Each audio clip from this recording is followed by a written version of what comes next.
So 2017 was an interesting year, to say the least. Actually, it began in 2016, late 2016, what happened to me.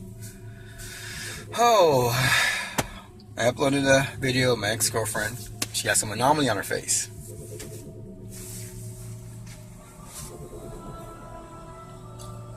I uploaded this video under the title Reptilian Hybrid.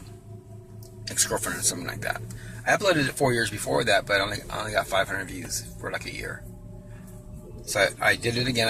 I fixed it. I just made it shorter and more precise. I got 10,000 views the first week. Then I got 40,000 views in about 3 months' time. Well, 39,000. Then it began. Doctor at Mercy Hospital tried to murder me. I have to get her name still. But if anything ever happens to me, you guys, I'm giving you guys a record, a track, and giving everyone permission to look this up. You got my legal permission. I'll have it by now. By then. Then a man at a red light, a few weeks later, military guy, pulls up to my car, tries to open my car door. He's like this though. And then I called 911 3 times in a row. They answered the phone and hung up. And the guy was like hanging around. Like I drive and he's still over there. He was like following. I had a friend with me. He was following us around. This is, you gotta know when you're living this, it's creepy. Just tell you this is one thing, but for you to be there and live it. So then, the next thing was I'm laying on my bed in January and I noticed this dust coming up through my sheet. Dust coming up through my sheet. It was like coming up through the pores in the sheet. Dust. I would wipe the bed off and just look and go, let me see this. If this is really, then that more dust would come up. Then I noticed this rice material in my apartment. So the Holy Spirit told me to look for certain things relating to that. I put some shipping tape down. It got stuck in the shipping tape. I would sweep and the stuff but never leave it. I mean, I swept one time 15 times in literally 2 hours, and that stuff was just popping up. I mean, it was all over the place. I put some shipping tape around my bed, and it was stuck in it, all through the shipping tape within an hour or two. So I got my camcorder out, and I go, okay, the condos have some really strange stuff going on over there. I believe it's coming from right in the condos right there. As soon as I did that, 6 huge guys in suits looking like feds, huge guys, tall guys, big tall guys, come running out to the platform sweating bricks. This is wintertime. They're sweating bullets. They're freaking out. They're like in a circle and they're pointing over to my place going, they're just freaking out. So I'm thinking like, look I'm not breaking no law. They're breaking the law. This shit's in my apartment and I'm following all the laws. But they're criminals, obviously. So I start uploading their video to YouTube and the video freezes. I'm saying, someone please help me. I'm going to get killed right now. And they actually freeze it. So now they're trying to cover up a crime. But while they're covering up a crime, now they've been sending a hitman to my house to kill me. That's another crime.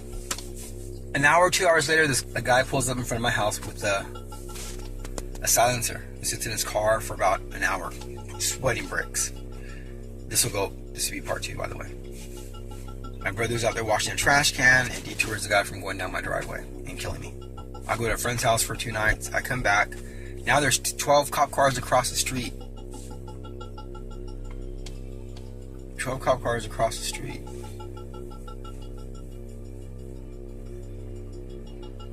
Wow.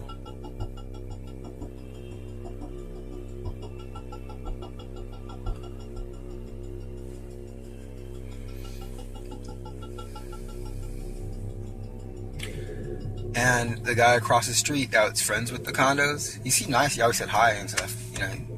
Seemed like a nice guy. Obviously, he was in on it. He wasn't nice like he pretended to be. He was in on it. He disappears. He's gone now. Suddenly, he's just gone. 12 cop cars at his house. They leave, and there's only a few left there. But now there's other cars that aren't familiar.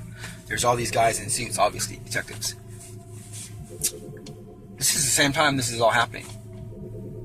Then another few weeks goes by, and they stop me at a red light.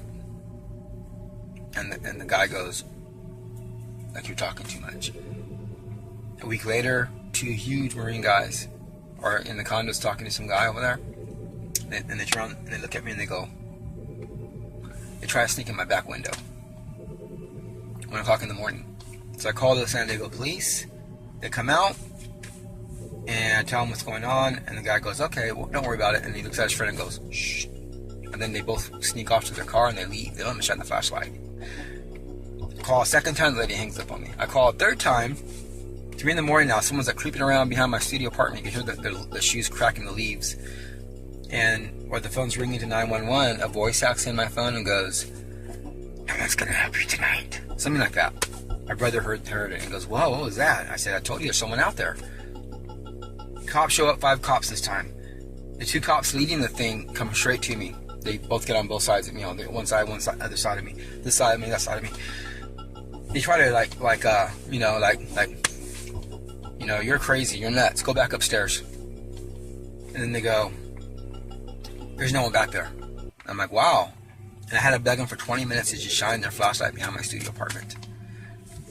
Finally they did. They never asked my brother anything like, did you see anything? Did you hear anything? Never. Which is odd because cops always separate you and ask you, what did you see? What did you see? Then they said, if you call again, you're going to jail. They leave. 30 minutes later, it's like 4 in the morning now. Somebody runs out of the area where they shine the flashlight. So there was somebody there. Somebody runs out of the yard, down the driveway and out into the street. Me and my brother both hear that. And my brother only heard the person leaving and he heard the guy hack on the phone. That's all he heard. So that's what happened. And the cops knew because they shined the flashlight. The guy was there. They saw him. They pretend like they didn't see anybody. That means they were in on it. This happened in San Diego. This is San Diego police. Now, I'm not telling anyone this to get money or anything. I'm just telling you this so you know what you're dealing with when it comes to gang stalking. Gang stalking is real. It's being supported by the shadow government. It's all the taxpayers' money's going there. And taxpayers need to know that these are criminals because that's attempted murder. You're not coming through my window at 1 in the morning to sing Kumbaya. So that's attempted murder. And if you take it personal, if you think this is about me, it's about you because you live in America. I'm just one of many. They're not doing this because of me. It's not personal. They can do this to anybody. That's why they have to be shut down. That's why all of us got to get together and say, okay, how many people did they get away with? How many times did they get away with this kind of activity? How many people died? We got to think of the victims. Plus, we got to prevent other victims. I don't want you to get hurt out there. We got to stop them. It's illegal. And the people in the condos now, the top people were shifted out, and they moved some other people in that knew them, and they're all in cahoots. There's a black ops team in the condos next door to my studio apartment, and there's like 30 of them there. And what they can do is you just heard the story what they do. And then there's some across the street, and then some down toward the park. The military, for some reason, bought up all these homes around me. I'll be able to prove that with research, unless they switch the names really quick. That'll still show some suspicious activity. Suspicious activity. Point is you got what I'm saying? This is what's going on. Now, I lived there for 27 years. There was never no weird stuff like this going on before. They had someone in there before that was gang stalking me, but it was a small group. Just little tiny things, that they would come in early 2000s. They'd come in my house and steal money. This is happening in America, in North Park. If you're coming to San Diego, you don't want to come to San Diego North Park. The mayor here is corrupt. There's no way the mayor doesn't know about this. This stuff goes on. Whatever city this stuff goes on in, the mayor has to be part of it. The mayor and the chief of police has to be part of it. So in San Diego, you don't want to go to San Diego. You don't want to, because it's corrupt.